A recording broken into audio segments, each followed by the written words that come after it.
70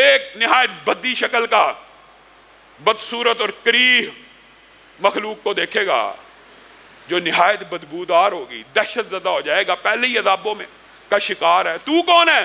میں تیرے ہی برے اعمال ہوں، میں تیرے ہی برے اعمال ہوں۔ اس وقت یہ بندہ جو آخری الفاظ قبر میں کہے گا ربی لا تقم الساعہ، ربی لا تقم الساعہ، اے اللہ جو عذاب اب یہاں پہ ہو رہے ہیں تو کل قیامت کو قائم نہ کری۔ وہ اتنا ڈر جائے گا کہ وہ قیامت کا ہی قائم ہونے سے اللہ سے دعائیں قبر کے اندر کرنا شروع کر دے گا کہ اللہ جس طرح مومن کہے گا نا اللہ جلد از جلد قیامت لے آ، اب آسانی اور رسائشوں میں منتقل ہو جاؤں، یہ کہے گا اللہ کبھی قیامت نہ قائم کری، یا ویلنا من بعثنا من مرقدنا ھذا ما وعد الرحمن وصدق المرسلون۔ اللہ نے قرآن پاک میں ان کے یہ الفاظ بھی بیان کر دی ہیں۔ یہ عذاب بھگتتے بھگتتے جب قیامت قائم کرنے کا دن آ جائے گا تو کیا کہیں گے؟ من بعثنا من مرقدنا، ہائے کاش ہمیں کیسے اور کیوں کر قبروں سے اٹھا لیا گیا۔ یہی تو وہ باتیں ہیں کہ جو رسول ہم تک پہنچاتے رہے تھے، یہی تو وہ وعدہ ہے جو رحمان نے ہم سے کیا تھا۔ ہم کس مغالطے اور دھوکے میں پڑے رہے، ہم کس مغالطے اور دھوکے میں پڑے رہے۔ اور بندہ مومن کے لیے خوشخبریوں کی اتنی طویل داستان ہے، اور یہ موضوع طویل ہے۔ رسول اللہ صلی اللہ علیہ وسلم نے کہا پھر بھی قبر کا فتنہ اتنا شدید ہوگا کہ انسان کے اعمال کے مطابق عذاب اس کی طرف بڑھیں گے، لپکیں گے، بندہ کچھ نہ کچھ ڈرے گا، مومن ہو کے بھی خوفزدہ ہو جائے گا، عذاب آ رہا ہے، سر کی طرف سے آنے کی کوشش کرے گا۔ حدیث حسن کے الفاظ ہے، سر کی طرف سے آنے کی کوشش کرے گا، اچانک پیچھے ہٹ جائے گا۔ اس عذاب اور بندے کے درمیان کیا چیز حائل ہو جائے گی سر کے طرف آنے والے سے؟ سورہ ملک حائل ہو جائے گی، قرآن پاک حائل ہو جائے گا، کہے گا میں کم از کم سر پہ عذاب نہیں آنے دوں گا۔ اس زبان مبارک سے اللہ کا کلام پڑھا کرتا تھا، تیری کیا جرت اس کے اوپر آ جائے؟ عذاب چکر کاٹ کے فرنٹ سے آنے کی کوشش کرے گا، سامنے سے۔ حسن حدیث کے الفاظ ہیں، صدقہ ایک دم سامنے کھڑا ہو جائے گا، خبردار اس کی طرف بڑھنے کی کوشش مت کری۔ یہ تکلیفوں میں، مشکلوں میں پھنسے ہوئے لوگوں کی مدد کیا کرتا تھا، یہ غریبوں کو روٹی کھلایا کرتا تھا، یہ بیماروں کی کفالت کیا کرتا تھا، یہ دین کے ادارے چلایا کرتا تھا، یہ مسجدوں کو آباد کیا کرتا تھا۔ وہ صدقہ پورے جسم کے اوپر اس عذاب کو روک لے گا، عذاب کو کوئی چارہ نہ ملے گا، وہ پاؤں کی طرف سے آنے کی کوشش کرے گا۔ اور سبحان اللہ، مبارک ہو نمازیوں کو، پاؤں کی طرف سے آخری جہد، جو آخری اٹیمپٹ قبر کے اندر بندہ مومن کے اوپر عذاب کرے گا، پاؤں کی طرف سے کرے گا، اور پاؤں کی طرف سے آنے کی کوشش کرے گا۔ تو رسول اللہ صلی اللہ علیہ وسلم نے فرمایا اس کی نمازوں کے اٹھتے ہوئے قدم اس عذاب کے سامنے کھڑے ہو جائیں گے۔ خبردار، تجھے نہیں پتا کس ہستی کے اوپر آ رہا ہے۔ یہ قدم مسجدوں کی طرف اٹھا کرتے تھے، یہ اذان کے بعد نمازوں کے لیے چلا کرتے تھے، تیری جرت کیسے ہوئی؟ ان کی طرف بڑھ جا۔ اللہ تعالیٰ ہمیں بھی قبر کے اندر اعمال صالحہ کا ساتھ نصیب فرمائے، قرآن کا ساتھ نصیب فرمائے، صدقے کا ساتھ نصیب فرمائے، ہماری نمازوں کا ساتھ نصیب فرمائے۔ میرے بھائیو، یہ وہ حقیقتیں ہیں، یہ وہ حقیقتیں ہیں جس کا آپ نے اور میں نے کل اپنی زندگی کے اندر مشاہدہ کرنا ہے۔ اللہ رب العزت ہمیں خوش نصیبوں میں فرما، ہمیں ان لوگوں میں فرما جن کی قبر تحت نگاہ کشادہ ہو جائے، ہمیں ان لوگوں میں فرما جن کے بچھونے اور بستر جنت سے آئیں، ہمیں نومت العروس نصیب فرما۔ سبحان ربک رب العزت عما یصفون وسلام علی المرسلین۔